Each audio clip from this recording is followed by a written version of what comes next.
Selamat siang teman-teman. Kita pada siang hari ini kan belajar soal nafas ya. Quranic Arabic word for the self atau diri gitu. Jadi kata berbahasa dari bahasa Arab yang kita temukan di dalam Quran gitu ya. Yang untuk digunakan untuk menunjukkan tentang diri. Jadi ini kita gunakan Wikipedia sebagai sumber awal untuk kita mengeksplor apa makna dari nafs atau diri ini. Nafs adalah kata dari bahasa Arab yang muncul dalam Quran secara literal bermakna diri dan telah diterjemahkan sebagai psyche, kemudian ego atau jiwa gitu. Jadi psyche itu kalau dalam konteks psikologi itu kan psyche and logos gitu ya, ilmu mengenai jiwa gitu. Jadi psyche di sini juga sama kayak soul gitu ya, atau ego gitu. Istilah ini cognate with the Hebrew word of nefas. In the Quran, the word nafs is used about individualistic itu dalam surat Al-Baqarah ayat 48 ini ya. Jadi penggunaan nafs itu bisa bermakna dalam konteks individualistik maupun makna kolektif gitu ya, nafs. Yang mengindikasikan that although humanity is united in possessing the quality of nafs, they are responsible for exercising the exercise of free will that is provided gitu ya. Yang mengindikasikan meskipun kemanusiaan itu dipersatukan karena memiliki kualitas positif dari nafas, namun mereka secara individual bertanggung jawab sebagai agen dari kehendak bebas yang disediakan olehnya gitu. Nah ini di Wikipedia ini juga ada dibuat model Islam mengenai jiwa gitu. Jadi yang atas itu Allah, kemudian yang bawah syaitan. Jadi Allah itu dalam sebagai agen pencipta gitu ya, itu menciptakan ruh gitu ya, ruh sebagai fitrah manusia gitu. Kemudian ada di sini ada qalb, hati, akal dan nafsu diri gitu ya. Di sini juga ada konsep menjiat, ada di dalam ruh itu nafs al-mutmainnah atau jiwa yang tenang gitu. Jadi kemudian juga ada nafs al-lawamah, yaitu jiwa yang suka mencela gitu, dan juga nafs al-amarah bil-su'. Nah, jihad an-nafas itu jihad dalam mengontrol nafs al-lawamah dan juga nafs al-amarah bil-su', sehingga melalui tazkiyatun nafas atau penyucian jiwa itu kita dapat mencapai nafs al-mutmainnah, jiwa yang tenang itu. Jiwa yang diridhai oleh Allah Subhanahu wa taala gitu ya, menerima apa yang ditentukan oleh Allah Subhanahu wa taala di dunia ini. Kemudian aspek yang lain itu ada menjiat yang berhubungan dengan aspek fitrah tadi ya. Kemudian ada aspek gofla itu kayak ini ya, sepertinya kalau tidak keliru itu kelalaian itu ya di dunia itu, karena ada unsur syaitaniyahnya atau unsur kecenderungan untuk sifat-sifat syaitan gitu ya. Di nafs itu bisa ditarik ke arah untuk mengingat akhirat itu, mengingat Allah gitu, dan juga tertarik untuk kehidupan dunia gitu. Di salah satu ayat Allah mengatakan bahwa dunia ini adalah sendagura belaka gitu. Jadi melalui tahdhib al-akhlak atau pendidikan akhlak ini nanti juga tazkiyatun nafs itu dapat tercapai dalam konteks menjihad dalam konteks fitrah manusia. Kemudian jihad an-nafs itu muhlikat saya lupa artinya gitu. Jadi ini satu model yang dihasilkan dari konsep nafas ini dalam konteks keislaman itu. Tadi ya, visual tadi itu rendition of Islamic model of the soul showing the position of nafs relative to other concept ya. Secara relatif terhadap konsep lainnya berdasarkan konsensus 18 akademisi yang atau expert di bidang religi. Much of the popular international theory focus on the sweet concept of the term located within the sadr, the chest itu ya, di dalam dada itu. Jadi nafs itu secara dalam literatur populer itu difokuskan pada konsep yang dihasilkan dalam sufisme atau tasawuf gitu ya. Ya istilah yang digunakan untuk lokasi di dalam sadar atau jasad atau dada gitu. Menurut para filosof Sufi, the nafs is unrefined state is the ego ya. Jadi nafs itu dalam keadaan yang tidak bersih atau tidak baik itu disebut ego, yang dianggap sebagai dimensi terendah dari eksistensi di dalam diri manusia. Is animal and satanic nature. Jadi hakikat kebinatangan atau hewaniah dan juga hakikat sataniah gitu ya. Jadi ada tendensi untuk perilaku hewani dan juga perilaku satanik gitu. Nah, nafs juga sebagai adalah konsep yang penting dalam tradisi Islam, khususnya dalam Sufisme dan juga disiplin gnosis ya atau irfani dalam Syiah Islam atau dalam mazhab Syiah gitu ya, atau sekte Syiah. Etimologi ya, etimologi atau asal kata the word nafs is derived from Arabic from nafas, which means breathing atau pernafasan gitu ya. In Arabic literature, nafs refers to the self or person. Dalam literatur Arab awal, nafas itu merujuk pada diri atau orang gitu. Dalam teologi Islam, nafas merujuk ada jiwa, auto is sometimes confused with ruh gitu ya. Meskipun dalam beberapa kasus itu ada tumpang tindih dengan konsep ruh gitu ya, yang berarti breath atau nafas atau wind, angin ataupun spirit gitu, spirit atau jiwa gitu. Konsep dari nafs dan ruh itu harus memiliki konsep of nafas and ruah dalam tradisi biblikal ya.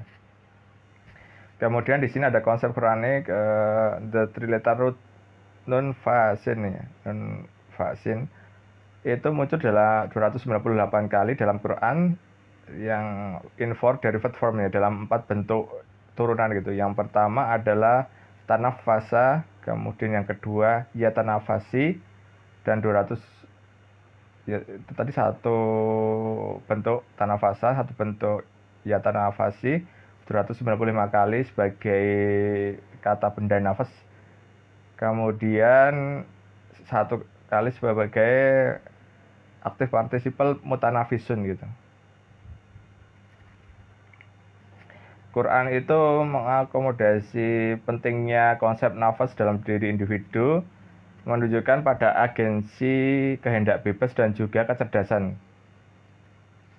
Tanpanya tanggung jawab maupun akuntabilitas itu tidak dapat muncul gitu ya. Jadi nafas itu merupakan salah satu dasar pokok kenapa manusia itu dimintai pertanggungjawabkan atau beban taklif gitu ya, baik taklif syariat maupun taklif untuk hidup dunia ini, sehingga dia bisa dimintai pertanggungjawabannya di akhirat kala itu dalam konsep Islam gitu ya, bahwa mereka harus mempertanggungjawabkan seluruh perbuatannya di dunia ini. Kemudian Quran does not attribute otherwise any inherent properties of good or evil, but instead considers idea does not be regulated that can progress into becoming good and inwardly meaningful through its action gitu ya. Jadi Quran itu tidak secara langsung mengatribusikan nafas secara sifat bawaannya itu sebagai baik ataupun buruk, namun lebih ke memperkenalkan ide bahwa suatu hal itu dapat dinurtut ya, dipelajari, dan self-regulated ya, regulasi diri yang itu dapat berprogres atau berkembang ke dalam menjadi suatu hal yang baik dan juga bermakna melalui pikiran dan perilaku gitu, atau tindakan.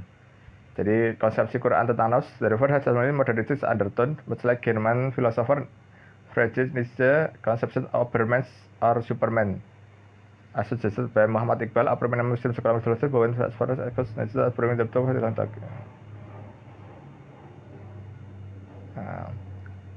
jadi ini ya, kalau dalam konsep Muhammad Iqbal itu nafs yang perfect itu jadi kayak insan kamil gitu ya. Jadi perfect man kalau dalam bahasa Inggris itu. Kalau dalam Nietzsche itu konsepnya Ubermensch atau Superman gitu ya, manusia super. Dan kemudian sampai sejauh itu Muhammad Iqbal juga menuduh Nietzsche itu meminjam konsep Ubermensch itu dari literatur Islam atau dari timur ya. Kemudian mendegradasikan konsep itu melalui filsafat materialisme yang dia kembangkan itu ya oleh Nietzsche tadi.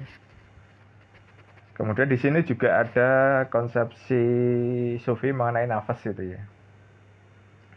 Kemudian secara singkat itu ada step atau proses perkembangan dalam untuk memasteri atau dapat mengendalikan jiwa tadi ya. Yang pertama adalah the instincting nafas atau an-nafs al-amarah gitu ya. Yaitu nafas atau jiwa yang mendorong manusia untuk berbuat kejahatan. Ini adalah nafas dalam tingkatan yang terendah atau insting dasar manusia gitu ya. Ini dapat dilihat dalam Quran bahwa Yusuf berkata, "Yet I claim not that my nafs was innocent, for the nafs is to evil." Aku tidak mengklaim bahwa diriku adalah tidak berdosa atau innocent gitu ya.